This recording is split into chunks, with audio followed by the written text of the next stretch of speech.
Hello everyone, welcome back to my channel. I hope you all are fine. I am Mahima Abbas और हम कर रहे थे क्लास 12 पॉलिटिकल साइंस का chapter security in contemporary world from the book contemporary world politics.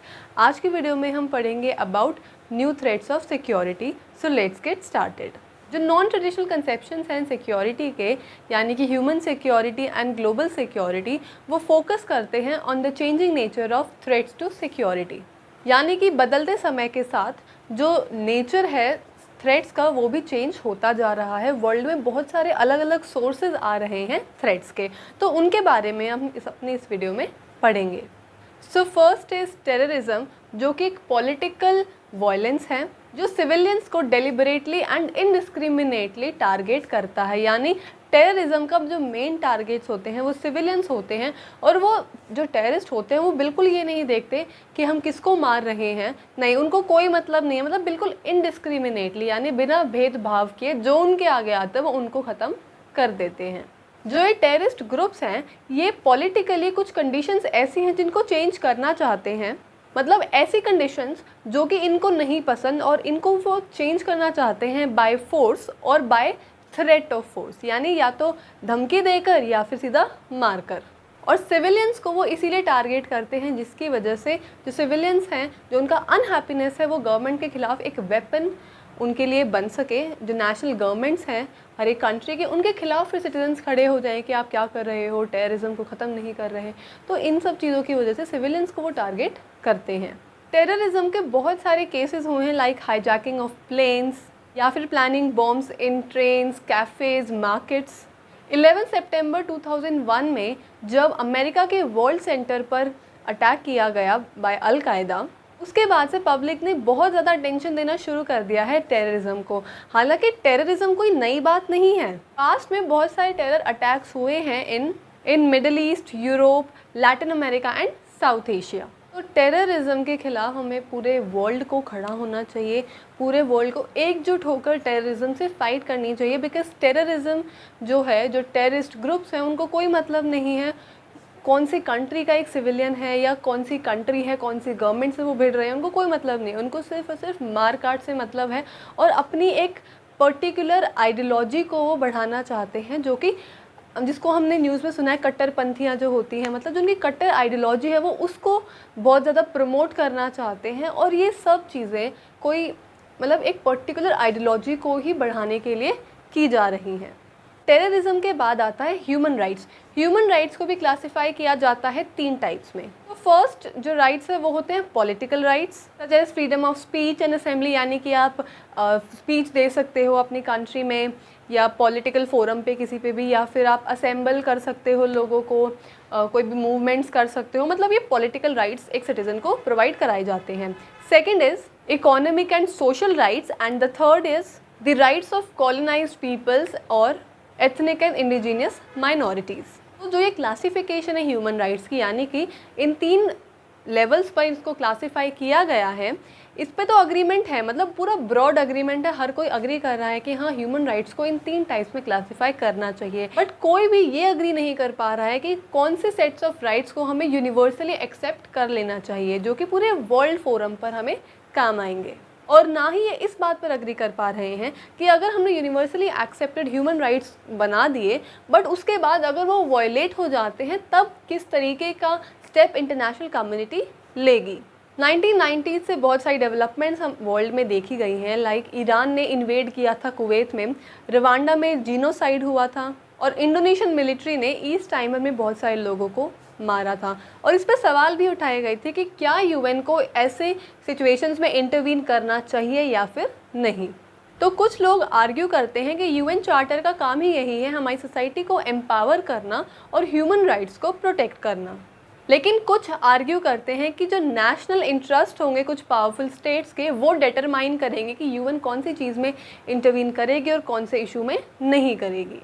अब next है global poverty. Global poverty भी बहुत ही बड़ा सोर्स बन चुकी है इनसिक्योरिटी का वर्ल्ड में। World population day by day rapidly increase हो रही है और सिर्फ 6 कंट्रीज़ में ऑलमोस्ट हाफ पॉपुलेशन रिसाइड करती है वर्ल्ड की। ये 6 कंट्रीज़ हैं India, Pakistan, China, Nigeria, Bangladesh and Indonesia. सिर्फ इन 6 कंट्रीज़ की वजह से ही पॉपुलेशन ग्रोथ बहुत ही रैपिडली हो रहा है। और जो पुअरेस्ट कंट्रीज़ हैं वर्ल्ड की, उसमें एक्सपेक्ट किया जाता है कि आने वाले 50 सालों के अंदर उनकी जो पॉपुलेशन है वो ट्रिपल हो जाएगी, यानी कि 3 गुना ज़्यादा उनकी पॉपुलेशन सिर्फ 50 सालों में बढ़ जाएगी। और इन्हीं 50 सालों में जो रिच कंट्रीज़ हैं उनकी पॉपुलेशन श्रिंक हो जाएगी, यानी उनकी पॉपुलेशन ग्रोथ जो है वो कम हो जाएगी। जो हाई पर कैपिटा इनकम है और लो पॉपुलेशन ग्रोथ है वो रिच कंट्रीज़ को और ज़्यादा रिच बना रही है। But on the other hand, low per capita income and high population growth की वजह से जो पुअर कंट्रीज़ है वो और ज़्यादा पुअर हो रही हैं और ज़्यादा गरीब होती जा रही हैं।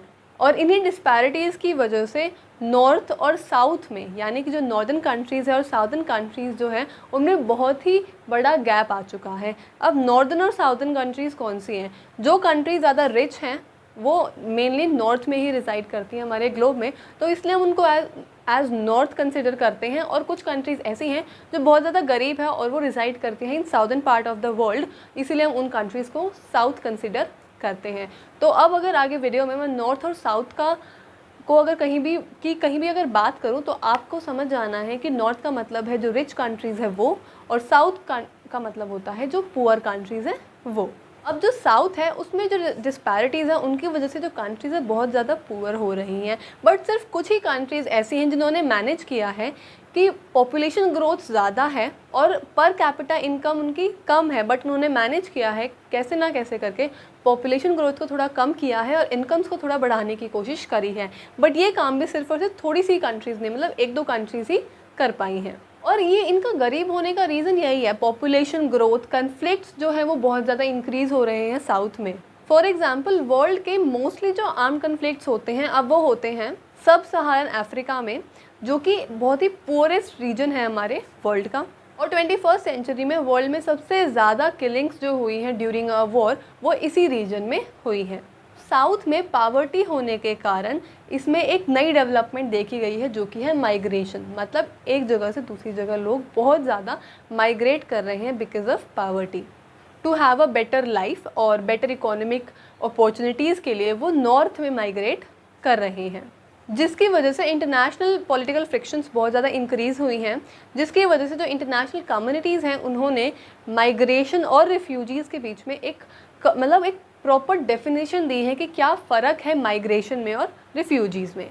तो माइग्रेशन का मतलब होता है जो लोग वॉलेंटरली यानी अपनी मर्ज़ी से अपनी कंट्री को वो छोड़ रहे हैं, और रिफ्यूजीज़ का मतलब होता है जिनको अपनी कंट्री को मजबूरन वॉर्स की वजह से, नेचुरल डिज़ास्टर्स की वजह से या बीमारियों की वजह से, किसी भी वजह से उसको अपनी कंट्री को छोड़ के आना पड़ा, उसको हम कहते हैं रिफ्यूजी। तो इसी वजह से ये कहा जाता है कि स्टेट्स को रिफ्यूजीज़ को एक्सेप्ट कर लेना चाहिए, but states are not bound to accept migrants. मतलब माइग्रेंट्स को आप एक्सेप्ट करो ना करो आपकी मर्ज़ी है, but you should accept refugees.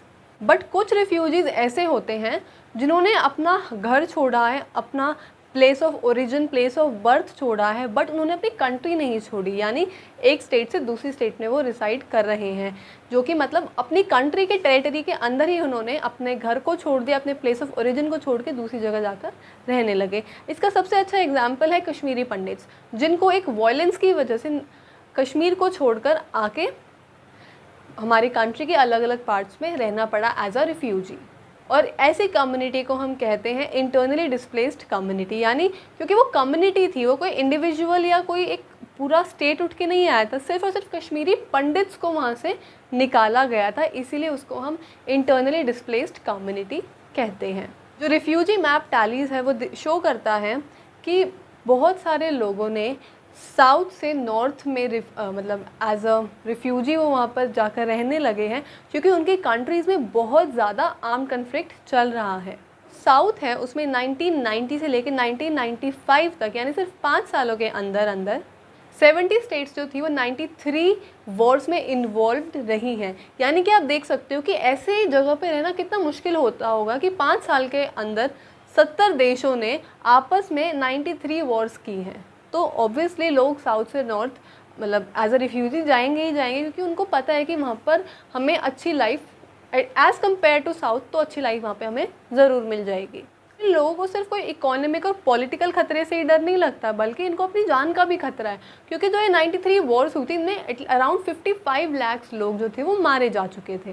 तो इट्स अ गुड थिंग कि अगर वो अपनी जान बचाने के लिए अगर वो कहीं और माइग्रेट कर रहे हैं, एज अ रिफ्यूजी जा रहे हैं, तो इट्स गुड, उसमें कोई गलत बात नहीं है। और कहीं ना कहीं जो नॉर्थ है वहाँ की पॉपुलेशन भी कम है, तो उनकी गवर्नमेंट जो है कहीं ना कहीं उनको एक्सेप्ट कर लेती है।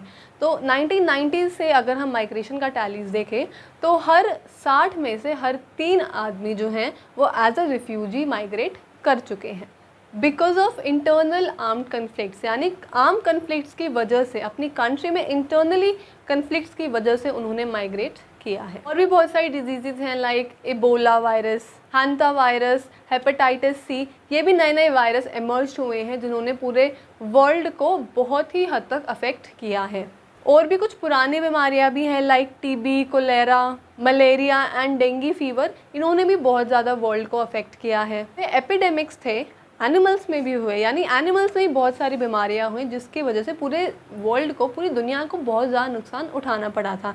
इसका एग्जाम्पल है 1990s में ब्रिटेन को बिलियंस का घाटा हो गया because of mad cow disease and bird flu, क्योंकि ये बीमारियां जब जानवरों में फैली तो जो पोल्ट्री एक्सपोर्ट था सेवरल एशियन कंट्री से वो रुक गया, जिसकी वजह से ब्रिटेन को लाखों करोड़ों का नुकसान हो गया। जब एपिडेमिक आता है उसमें कोई मतलब वो ये नहीं देखता कि तुम एक कंट्री के हो तो एक ही कंट्री में वो चीज़ फैल गई, नहीं, वो फिर पूरी दुनिया में फैलता है और उसमें हर एक कंट्री की जो इंटरडिपेंडेंसी है एक दूसरी कंट्री पर वो बढ़ जाती है, यानी हर एक कंट्री दूसरी कंट्री पर डिपेंडेंट हो जाती है। जैसे कि हमने कोरोना वायरस में देखा था, इंटरडिपेंडेंसी बहुत ज़्यादा बढ़ गई थी पूरे वर्ल्ड में। हर कोई कंट्री एक दूसरी कंट्री की मदद कर रहा था, दवाइयों में हो वो मदद या फिर खाने के लिए हो, किस मतलब वैक्सीनेशन के लिए, किसी भी चीज़ के लिए मदद हो, हम लोगों ने एक दूसरी कंट्री ने एक दूसरे की बहुत ज़्यादा हेल्प की है ड्यूरिंग कोविड। तो जैसे कि हम सिक्योरिटी को एक्सपैंड कर रहे हैं, इसका मतलब ये नहीं है कि हम किसी भी डिज़ीज़ को या किसी भी इश्यू को अपने सिक्योरिटी कंसेप्ट में ऐड कर देंगे। अगर ऐसा हम करने लगे, यानी हर एक इशू को हम सिक्योरिटी में इंक्लूड करने लगे, तो जो इसका रेलेवेंस है वो बिल्कुल ख़त्म हो जाएगा। तो उससे क्या होगा कि हर कोई इशू, यानी everything will be a security issue. तो सिक्योरिटी इशू के लिए क्वालिफाई करने के लिए किसी भी इशू को एक इतना बड़ा इशू बनना पड़ेगा जिससे कि बहुत सारे लोगों को, मतलब बहुत सारे लोग उससे अफेक्ट हों, बहुत बड़ी कम्युनिटी उससे अफेक्ट हो, जिससे कि ह्यूमन एग्जिस्टेंस खतरे में आ जाए। तो ऐसे कुछ इशू होंगे, उन्हीं को हम एज अ सिक्योरिटी कंसिडर करेंगे, मतलब as a security issue consider करेंगे। जैसे कि फॉर एग्जांपल मालदीव्स जो है वो बहुत ज़्यादा थ्रेटेंड फील करता है बाय ग्लोबल वार्मिंग, क्योंकि उसका बहुत ही बड़ा पॉपुलेशन का जो हिस्सा है वो सबमर्ज हो जाएगा पानी में अगर global warming day by day बढ़ती रही तो ऐसे इश्यूज़ जो हैं वो हम उनको सिक्योरिटी इशू में ऐड कर सकते हैं, उसको as a security issue consider कर सकते हैं, क्योंकि उसमें बहुत ही बड़ी पॉपुलेशन जो है उससे अफेक्ट हो रही है। और एक और एग्जांपल है कि साउथ अफ्रीकन रीजन में जो HIV एड्स है, अगर वो इंक्रीज़ होगा तो बहुत ही ज़्यादा नुकसान होगा ह्यूमन एग्जिस्टेंस को, तो उसको भी हम एज अ सिक्योरिटी इशू ही कंसिडर करके चलेंगे। साउथ अफ्रीका में 1 in 6 अडल्ट्स को ये HIV एड्स की बीमारी है, और बोट्सवाना में तो सबसे वर्स्ट केस है, यानी कि हर 3 इंसान में से एक ना एक को तो ज़रूर HIV एड्स वहाँ पर होगा। 1994 में रवांडा की एक टुट्सी ट्राइब है, उसको अपने एग्जिस्टेंस पर खतरा हो गया था, क्योंकि एक हफ्ते या मतलब 1-2 हफ्ते के अंदर अंदर अराउंड 5 लाख लोगों को उनके ट्राइब्स के मार दिया गया था बाय हुतू ट्राइब्स। तो ये एग्जाम्पल्स शो करते हैं कि जो नॉन ट्रेडिशनल नोशंस हैं सिक्योरिटी के, वो वेरी करते हैं, यानी वो डिफरेंट है from traditional notions of security.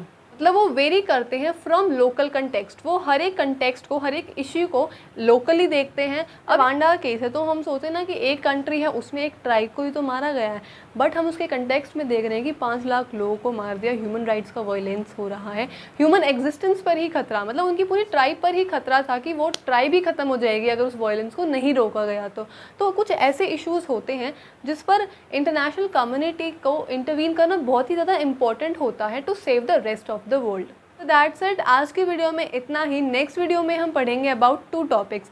First is cooperative security and second is India security strategy. तो अगर आपको मेरी वीडियो अच्छी लगी हो, so you know the drill, like, share and subscribe. Thank you and stay safe.